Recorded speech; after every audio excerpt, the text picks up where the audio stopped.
परास्त करने वाला है। मान लो, क्या कहती हैं कुंती महारानी कि पिछले श्लोक में मैंने कहा कि श्लोक संख्या 30 में कहा जन्म कर्म आपका दिव्य है और उसको जाना नहीं जा सकता। तो कौन सा जन्म और कौन सा कर्म?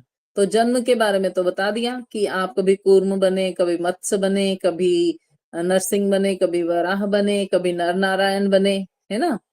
और ऐसे ऐसे काम किए कि हमें समझने में बड़ी दिक्कत हो रही है, हमें विडंबना है कि आप सच में क्या कृष्ण हो, क्या सच में भगवान हो या बालक हो, हमें पता नहीं चल रहा। परंतु अब वो एक लीला याद कर रही है, कर्म कैसा है भगवान का, एक लीला याद कर रही हैं। और क्या कह रही हैं? गोपी ने जब, यानी यशोदा मैया ने जब आपको बांधने के लिए रस्सी उठाई तो आपकी आंखों में क्या आ गए? अश्रु आ गए। अब सोचो, वो आर्टिफिशियल नहीं थे अश्रु। अगर कोई सोचे 3 साल का बच्चा भगवान बने हुए हैं और उसकी मैया उनको डांट रही हैं, तो क्या वो आर्टिफिशियली रो सकता है? नहीं।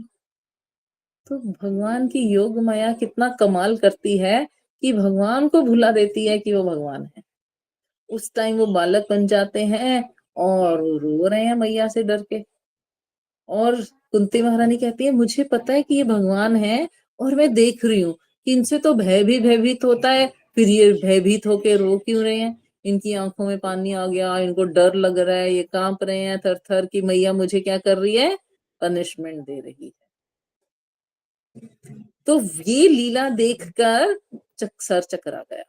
ऐसा कैसे हो सकता है कि कोई भगवान अपनी माता से डरकर रोना शुरू कर दे?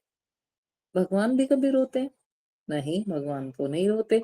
पर मैंने देखा है आपको रोते हुए, मैंने देखा है। आप डर भी आपसे डरता है। यत विभेति वीरपि यत विभेति, जो भय है साक्षात यमराज भी आपसे डरते हैं, परंतु आप मैया की रस्सी से डर गए। तो ये क्या है? यहाँ श्रील प्रभुपाद कहते हैं भगवान अपने माता पिता की प्रताड़नाओं को वैदिक स्तोत्रों द्वारा की गई स्तुतियों से बढ़कर आनंदमयी मानते हैं। इसी प्रकार वे अपनी प्रेमिका के उल्लाहनों को वैदिक स्तोत्रों की अपेक्षा अधिक रुचि से सुनते हैं। तो लीला है ये भगवान की। देखो, कोई जो साधु संत होंगे वो क्या करेंगे? वैदिक स्तोत्रों की स्तुतियां गाएंगे, परंतु जो माता पिता होंगे, मेरा पुत्र है, मैं तेरे को डांट सकता हूँ, साक्षात भय पर माता पिता से डर गए, है ना। और माता पिता की परमिशन लेते हैं भगवान। भगवान कहते हैं मैया मुझे ना अब गाय चराने जाना है। नंद बाबा कहते हैं नहीं नहीं कृष्ण तू छोटा है। तो अच्छा, मैं छोटा हूं तो नहीं जाऊंगा, मैं बछड़े चरा लूंगा। फिर थोड़े दिन बाद फिर उनको हुलक उठती है, नहीं नहीं बाबा मुझे गाय चराने जाना है, अब मैं बड़ा हो गया हूं। तो कितना बड़ा उत्सव मनाया जाता है गोपाष्टमी की, भगवान गाय की पूजा करेंगे और गाय को चराने जाएंगे, है ना। तो भगवान परमिशन लेते हैं अपने माता पिता से। हैं कौन? भगवान। उनके ऊपर कोई नहीं है। परंतु यहाँ लीला में जब जन्म लेते हैं तो परमिशन लेते हैं। बहुत सुंदर लीला है। कहते हैं जब भगवान ने कंस को मारा तो देवकी और वसुदेव जी को उनके पास गए प्रणाम करने, और वो उठा नहीं रहे। वो प्रणाम कर रहे हैं भगवान, और वसुदेव और देवकी उनको देख के रोए जा रहे हैं, रोए जा रहे हैं, रोए जा रहे हैं। तो रोना दो तरह का था। एक तो वात्सल्य भाव का रोना था कि हमारा पुत्र आया है, और दूसरा ये रोना था कि ये पुत्र है या भगवान है। कंस को तो भगवान ही मार सकते थे, पुत्र तो मार नहीं सकता था। तो अब वो घबराहट में उस पुत्र को जो प्रणाम कर रहा है नहीं उठा रहे हैं। वो क्या सोच रहे हैं? भगवान है, हम कैसे करें इनके साथ व्यवहार। तो कृष्ण स्वयं उठते हैं और बोलते हैं मुझे पता है आप मुझे क्षमा नहीं कर पा रहे हो क्योंकि मैंने आने में बहुत देर लगा दी। तो वासुदेव जी का जो वो था कि भगवान है, वो तुरंत हट गया और उन्होंने गोद में पकड़ के कहा नहीं नहीं पुत्र, हम तो तुम्हारा इंतजार ही कर रहे थे। हम देख रहे थे कि तुम आए हो और हमें इतना प्रसन्नता हो रही है, हम हर्ष में रो रहे हैं कि तुम आ गए हो। तो भगवान की लीला है। भगवान ये नहीं कह रहे कि तुम मुझे पुत्र समझ के गले क्यों नहीं लगा रहे या क्या कर रहे हो। भगवान क्या कह रहे हैं? मुझे क्षमा कर दो, मैं देर से आया हूँ। मुझे आपको आपकी स्वतंत्रता के लिए पहले ही आ जाना चाहिए था। मैं 11 वर्ष का होके आया हूँ, मुझे जल्दी आके आपको स्वतंत्र। जबकि भगवान ने तो जब जन्म लिया था तभी कहा था, प्राकट्य के समय ही कह दिया था कि हे वसु, मैं आपको अभी मुक्त कर सकता हूँ। परंतु वसुदेव ने कहा नहीं, है ना, हम पुत्र का स्नेह अनुभव करना चाहते हैं। तो हो गया, पुत्र का स्नेह अनुभव करो। उसके अगले श्लोक संख्या 32 में कहते हैं, केचिताहु अजम जातम पुण्य श्लोकस्य कीर्तये यदो प्रियस्य अन्वायामलस्यैव चंदनम। कुछ लोग कहते हैं कि अजन्मा का जन्म पुण्य आत्मा राजाओं की कीर्ति का विस्तार करने के लिए हुआ है, और कुछ कहते हैं कि आपने अपने परम भक्त राजा यदु को प्रसन्न करने के लिए आप जन्मे हैं। आप उसके कुल में उसी प्रकार प्रकट हुए हैं जिस प्रकार मलय पर्वत में चंदन होता है। तो यहाँ दो प्रकार के राजाओं की बात हुई है, पुण्यात्मा राजा और आपके परम भक्त राजा यदु, है ना। तो पुण्यात्मा राजा से शिल प्रभुपाद कहते हैं राजा युधिष्ठिर का भाव है। तो राजा युधिष्ठिर की कीर्ति का विस्तार करने के लिए आप क्या हुए हो, प्रकट हुए हो। राजा युधिष्ठिर की कीर्ति का विस्तार, है ना। तो राजा युधिष्ठिर कौन है, माता कुंती के पुत्र हैं। सोचिए, कहती है अच्छा तुम तो मेरे ही बेटे के कल्याण के लिए आए हो, इसीलिए तुमने जन्म धारण किया। इतना सुंदर भाव है कि माता का सबसे अधिक प्रेम होता है पुत्र पर, और यदि कोई उस पुत्र का फेवर करे तो माता उससे भी उतना ही प्रेम कर सकती है। तो एक तो कृष्ण पहले ही भगवान है, कुंती महारानी उनकी शुद्ध भक्त है, और वो कर क्या रहे हैं, उनके पुत्र की कीर्ति का विस्तार। तो कितना सुंदर प्रेम वात्सल्य भाव है कि आप पुण्य श्लोक राजा युधिष्ठिर की कीर्ति का विस्तार करने के लिए आए। और दूसरा,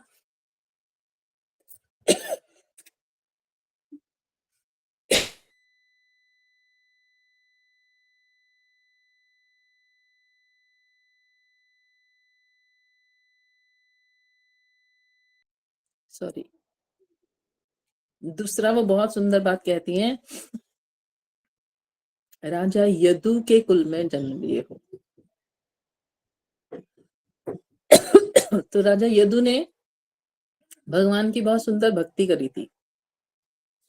तो यदि हम परंपरा से देखेंगे, शिल प्रभुपाद ने कहा महाराज नल एक पुण्यात्मा राजा के रूप में विख्यात थे। तो और भी कई राजा थे, परंतु यहाँ किसका संबंध है, राजा युधिष्ठिर का। और राजा यदु का कैसे कीर्ति बढ़ाई, यादव, यदुवीर, यदुनंदन आदि नाम से भगवान जाने जाते हैं, यदु, है ना, यदुकुली। तो कैसे कैसे कहते हैं, कहते हैं भगवान उस भक्त के ऋण से निर्लिप्त रहते हैं, वे उस चंदन के समान है जो मलय पर्वत में उगता है। तो एक विशेष प्रकार का पर्वत है जिसका नाम है मलय पर्वत, उसमें जो वृक्ष उगते हैं उनकी लकड़ी जो है, जब उनको घिसा जाता है तो चंदन की उसमें वो रहती है, चंदन के वृक्ष वहां उगते हैं। परंतु वहां की विशेषता क्या है, उन पे सर्प लिपटे रहते हैं। चंदन के वृक्षों पे क्या होते हैं, सर्प लिपटे रहते हैं। तो यहाँ कहते हैं जिस प्रकार सूर्य सदैव जन्मा है फिर भी वो प्रकट होता है, उसी प्रकार क्या है, आप भी अजन्मा हो फिर भी आप प्रकट हुए हो यदुकुल में। और यदुकुल में प्रकट होने का अर्थ क्या है, वो आपका जनक नहीं है यदुकुल, परंतु आप उसकी कीर्ति का विस्तार कर रहे हो। श्लोक संख्या 33 में कहते हैं, अपरे वसुदेवस्य देवकया मयाचितभ्यगात् अज त्वमस्य क्षेमाय वधाय च सुरदृशाम्। अन्य लोग कहते हैं चूंकि वसुदेव तथा देवकी दोनों ने आपके लिए प्रार्थना की थी, अतएव आप उनके पुत्र के रूप में जन्मे हैं। निसंदेह आप जन्मा है, फिर भी आप देवताओं का कल्याण करने तथा उनसे ईर्ष्या करने वाले असुरों को मारने के लिए जन्म स्वीकार करते हैं। तो बहुत सुंदर है। भगवान का जन्म क्यों होता है, तो पहले उन्होंने कहा अपने भक्तों के लिए आए हो, फिर वो कहती हैं वासुदेव और देवकी ने तपस्या करी थी, उनकी इच्छा पूरी करने के लिए आए हो। फिर वो कहते हैं देवताओं का कल्याण करने आए हो। फिर वो कहते हैं असुरों को मारने के लिए आए हो। तो भगवान का अवतार के कई प्रायोजन होते हैं। कोई एक प्रायोजन से भगवान अवतरित नहीं होते, परंतु सबसे सुंदर जो प्रयोजन है वो ये है कि भगवान भक्तों के साथ लीला वर्धन के लिए आते हैं। फिर कुंती महारानी फिर से ये बात कहती हैं तो बहुत सुंदर है। 34 नंबर श्लोका में कहती हैं भारावताराय अवतारणाय अन्य भुवनाव इव दधो सीदन्तया भूरि भारेण जातः हि आत्मभुवार्थितः। कुछ लोग कहते हैं जब यह संसार भार से बोझल समुद्री नाव की भांति अत्यधिक पीड़ित हो उठा तो आपके पुत्र ब्रह्मा ने प्रार्थना की तो आप कष्ट का शमन करने के लिए अवतरित हुए हो। तो ब्रह्मा जी ने भी प्रार्थना की थी कि भगवान आओ। तो भगवान क्यों आए? ब्रह्मा जी की प्रार्थना के लिए आए। गोपियां कहती हैं विघ्न सारथी तो विघ्नस यानी ब्रह्मा जी, अर्थी तो यानी उनका अर्थ साधने के लिए आप आए हो, है ना। विघ्न सारथी तो ब्रह्मा जी आपके पुत्र हैं, उन्होंने प्रार्थना की कि इस भौतिक जगत में पाप बहुत बढ़ गया है, इसका बोझिल हो गया है, पाप पृथ्वी माता से उठाया नहीं जा रहा, अब आप कल्याण करने आओ। तो श्रील प्रभुपाद बहुत सुंदर कहते हैं इस ब्रह्मांड मंडल के भीतर श्वेत द्वीप नामक एक दिव्य ग्रह है जो क्षीरोदक्षाई विष्णु या परमेश्वर के परमात्मा रूप का धाम है। जब भी कभी ब्रह्मांड में कोई ऐसा संकट उत्पन्न होता है जिसे अधिवासी देवता नहीं सुलझा पाते, तब वे इसके निवारण के लिए ब्रह्मा जी के पास जाते हैं। यदि ब्रह्मा जी भी नहीं सुलझा पाते तो वे क्षीरोदक्षाई विष्णु के पास परामर्श करते हैं और उनसे अवतार लेकर समस्या का समाधान करने की प्रार्थना करते हैं। ऐसी समस्या कंस तथा अन्य राजाओं के शासनकाल में उत्पन्न हुई और यह पृथ्वी असुरों के दुष्कर्मों से बोझिल हो उठी। तब अन्य देवताओं ने ब्रह्मा समेत क्षीरोदक सागर के तट पर जाकर प्रार्थना की और उन्हें बताया गया कि कृष्ण वासुदेव तथा देवकी के पुत्र के रूप में अवतार लेंगे। अतएव कुछ लोग कहते हैं कि भगवान का आविर्भाव ब्रह्मा जी के द्वारा प्रार्थना करने से हुआ। तो भगवान का अवतार क्यों हुआ? भगवान का अवतार, देखिए हर व्यक्ति जो रसिक आचार्य है ना, वो रस की वृद्धि करने के लिए अलग अलग ऑप्शंस दे सकते हैं, है ना। भगवान स्वयं बहुत सारी बातें बताते हैं। तो अगले श्लोक में कहते हैं, ये सबसे सुंदर बात है जो कि कुंती महारानी कहती हैं क्यों आपका अवतार हुआ है। श्लोक संख्या 35 में भवेयस्मिन् किलस्य मानानाम् अविद्या काम कर्मभिः श्रवण स्मरणाहरणी करिष्यन इति केचन। तथा कुछ कहते हैं कि आप श्रवण स्मरण पूजन आदि की भक्ति को जागृत करने के लिए प्रकट हुए हैं, जिससे भौतिक कष्टों को भोगने वाले बद्ध जीव इसका लाभ उठाकर मुक्ति प्राप्त कर सकें। तो ये सबसे सुंदर जो भगवान के अवतार का प्रयोजन है कि भगवान चाहते हैं कि उनका जीव जो है वो कष्ट ना सहे। वो क्या करे? उनके नाम का कीर्तन करे, उनकी कथा का कीर्तन करे, श्रवण करे, स्मरण करे और पूजा इत्यादि के द्वारा अपने कष्टों से मुक्ति पाकर इस भौतिक जगत से परे आध्यात्मिक जगत में चला जाए। कितना सुंदर है। कुंती महारानी इतनी सुंदर स्तुति कर रही हैं। हर जीव के लिए भगवान अवतरित हुए, ना केवल राजा युधिष्ठिर के लिए, ना यदु महाराज के लिए, ना देवकी वसुदेव के लिए, ना ब्रह्मा जी के लिए, बल्कि हर जीव के लिए भगवान का अवतार हुआ। हर जीव के लिए। तो श्रवण कीर्तन और पूजा इत्यादि से होगा क्या? तो बहुत सुंदर बात कह दी है। शृण्वन्ति गायन्ति गृह्णन्ति अभीक्ष्णश स्मरन्ति नन्दन्ति तवहितं जना त एव पश्यन्ति अचिरेण तावकं भव प्रवाहा परमं पदाम्बुजम्। हे कृष्ण, जो आपके दिव्य कार्यकलापों का निरंतर श्रवण कीर्तन तथा स्मरण करते हैं या दूसरों को ऐसा करते देखकर हर्षित होते हैं, वे निश्चय ही आपके उन चरण कमलों का दर्शन करते हैं जो जन्म मृत्यु के पुनरागमन को रोकने वाले। मान लो कृष्ण कहें कि बुआ इससे क्या होगा, तो बुआ ने माता कुंती ने निश्चित तौर पे बताया कि इससे होने क्या वाला है। जो आपकी कथा का श्रवण करेगा, गायन करेगा और उस कथा को ग्रहण कर लेगा, आत्मसात कर लेगा, वो इस आपके चरणाम्बुज का शरणागत हो जाएगा और इस भौतिक जगत से पार पाएगा। क्यों? और क्या है? स्मरंती, स्मरण करेगा, नंदंती, उनको देखकर आनंद होगा जो इस कथा कीर्तन को कर रहे हैं। सोचिए कितना सुंदर भाव है ना, कि कोई कथा कर रहा है और कोई सुन रहा है, उन दोनों को देखकर कोई तीसरा व्यक्ति हर्षित हो रहा है कि ये बहुत अच्छा काम कर रहे हैं, तो भी उसका कल्याण हो जाएगा। हम पढ़ते हैं ना कार्तिक में राजा, एक धन्वंतरी नामक वो थे, एक ब्राह्मण थे, धन्वंतरी नहीं, उनका नाम क्या था, कुछ ऐसा था।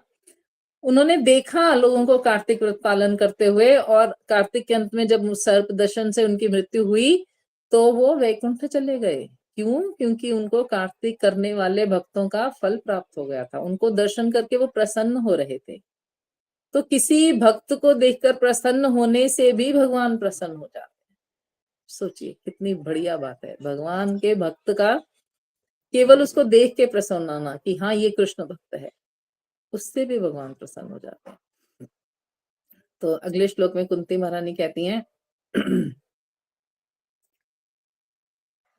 अपि यद्यना त्वं स्वकृतैहित प्रभो जिहाससि स्वित्सुहृदनुजीवनः येषां न च अन्यत् भवतपदाम्बुजात् परायणं राजसूयोजिता हंसाम्। हे मेरे प्रभु, आपने सारे कर्तव्य स्वयं पूरे कर दिए हैं। आज जब हम आपकी कृपा पर पूरी तरह आश्रित हैं और हमारा कोई रक्षक नहीं है, और जब सारे राजा हमसे शत्रुता किए हैं, तो क्या आप हमें छोड़कर चले जाएंगे? तो माता क्या चाहती हैं कि भगवान उनको कभी भी छोड़कर ना जाए। माता चाहती हैं भगवान यही हस्तिनापुर में बने रहे। तो इसीलिए क्या किया उन्होंने, क्या कहती हैं कि आपने अपने सारे कर्तव्य पूरे कर लिए, हमने माना, आपने सुंदर सुंदर लीलाएं करी, आपने भक्तों का उद्धार कर दिया, आपने राक्षसों का अंत कर दिया, आपने पापी लोगों को भी निपटा दिया, तो आपके सारे कर्तव्य तो पूरे हो गए। और जब हम आप पर पूरी तरह आश्रित हैं, हमारा तो कुछ बचा ही नहीं, ना हमारे कोई पूर्वज बचे हैं, ना कोई आने वाले वो बचे हैं, तो हम तो आप पर ही आश्रित हैं। तो अब हमारा कोई रक्षक नहीं है। तो मान लो भगवान कहे मैंने तो युद्ध लड़ा ही नहीं था, तुम तो स्वयं, तुम्हारे पुत्र स्वयं रक्षा करने में समर्थ हैं। कुंती महारानी ये जानती हैं कि पुरुष शरीर में सामर्थ्य कौन है? भगवान ही सामर्थ्य है। तो कहती हैं क्या अब आप हमें छोड़ के चले जाओगे जब हमारा कोई नहीं है, हमारे सारे राजा हमसे शत्रुता लिए बैठे हैं, है ना? तो लोग लोग इस इच्छा में हैं कि अरे ये तो युद्ध करके थक गए हैं, तो अश्वमेध यज्ञ किए हैं, ये किए हैं, वो किए हैं, तो इन पे ही हम कर सकते हैं। तो तो क्या कहते हैं, एक महात्मा का ये लक्षण है कि वो शरणागत रहे। तो युधिष्ठिर महाराज बहुत बड़े महात्मा थे, उनकी माता कुंती, उनके भाई, बहुत सब महात्मा के गुण रखते हैं और सब भगवान को शरणागत थे। तो इसीलिए वो कहती हैं हम आप पर आश्रित हैं, है ना? श्रील प्रभुपाद लिखते हैं जीने के लिए सर्वोत्तम विधि यही है कि भगवत इच्छा पर आश्रित रहा जाए और संसार की सभी आपदाओं से पार पाया जाए। अगर किसी को संसार की आपदा से पार पाना है तो उसको क्या करना चाहिए? भगवान पर आश्रित हो जाना चाहिए। भगवान पर आश्रित होते ही आपकी भव बाधा कट जाएंगी, इस भव की कट जाएंगी, संसार की तो क्या, भौतिक संसार की तो क्या, भौतिक संसार ही कट जाएगा, है ना? तो नेक्स्ट श्लोका में कहते हैं कि वयम नाम रूपाभ्याम यदुभिः सह पांडवा भवतो अदर्शनम यर्हि ऋषिका नाम वेशितुः। जिस तरह आत्मा के अदृश्य होते ही शरीर का नाम यश समाप्त हो जाता है, उसी तरह यदि आप हमारे ऊपर कृपा दृष्टि नहीं करेंगे तो पांडवों तथा यदुओं समेत हमारा यश तथा गतिविधियां तुरंत ही नष्ट हो जाएंगी। तो किसी व्यक्ति का शरीर यदि हो और आत्मा ना हो, वो स्वयं उसमें ना हो शरीर में, तो क्या वो शरीर बचाया जा सकता है? नहीं, वो नष्ट हो जाएगा, है ना। बहुत सारे प्रयास करते हैं लोग, और कई कई टेक्नोलॉजीज हैं जिसमें लोग प्रयास करते हैं, परंतु उसको प्रयास करने का कोई फायदा नहीं है। तो कुंती महारानी क्या कहती हैं, जिस प्रकार आत्मा जब शरीर से चली जाती है, शरीर नष्ट हो जाता है, उसी प्रकार यदि आप हमें छोड़ के चले जाएंगे तो हम भी नष्ट हो जाएंगे, हमारा यश, हमारी गतिविधियां तुरंत नष्ट हो जाएंगी।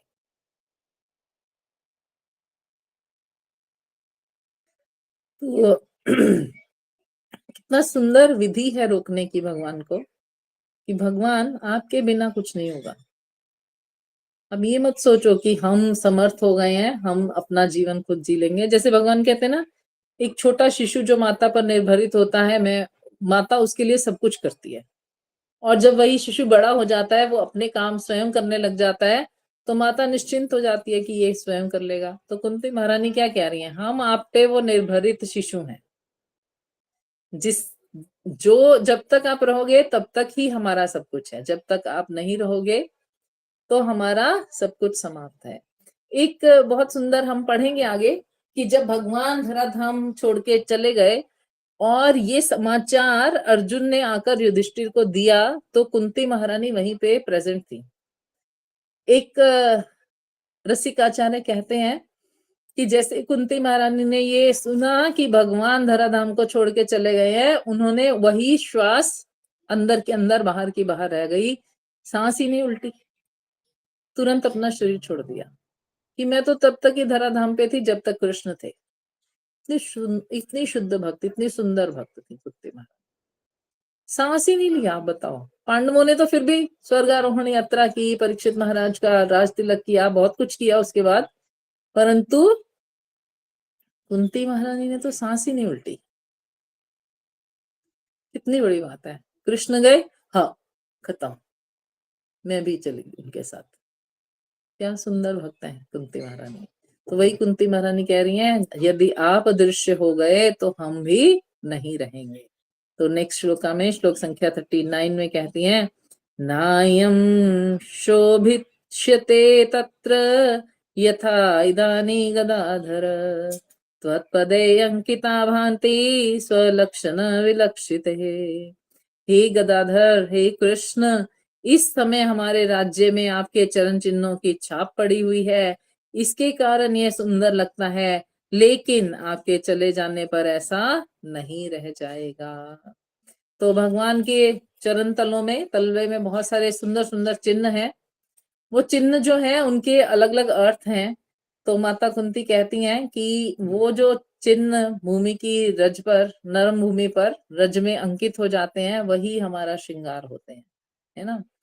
और जब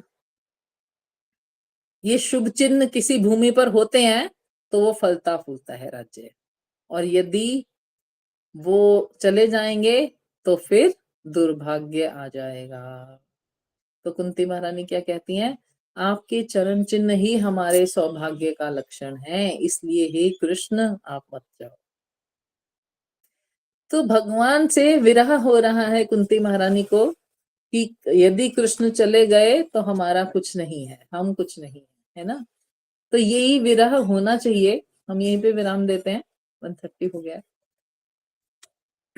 सॉरी, आज क्वेश्चन आंसर सेशन था, वो हम कल कर सकते हैं, कल भी क्लास रहेगी ऐसा माता जी और हम सब सोच रहे थे।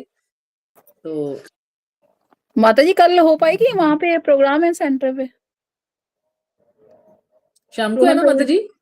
शाम को नहीं, सुबह 11 बजे है। वो फिर नहीं हो पाएगी माता जी। हाँ जी, ठीक है माता जी। तो ठीक है, हम किसी का कोई क्वेश्चन है तो हम मंडे को रख सकते हैं, है ना, क्लास से पहले हम क्वेश्चन आंसर कर लेंगे, फिर क्लास शुरू करेंगे। ठीक है, हरे तो आप कृष्ण। तात्पर्य पढ़िए और जिसका भी क्वेश्चन आंसर हो आप कर सकते हैं क्वेश्चन। जी हरे कृष्णा माता जी। माता जी मेरे को भी ग्रुप में ऐड कर लेना ना, जिसमें आप मैसेज देते हो कि किस दिन क्लास है ओके। और नहीं है। जी माता हरे जी, ठीक कृष्णा है। जी माता जी। हरे कृष्णा, हरे धन्यवाद कृष्णा। प्रणाम। वंशा हरे कल्पतरुभ्यश्च कृष्ण कृपा सिन्धुभ्येव च पतितानां पावनेभ्यो वैष्णवेभ्यो नमो नमः। अनंत कोटि वैष्णव वृंद की जय। शिल प्रभुपाद की जय। गुरु महाराज की जय।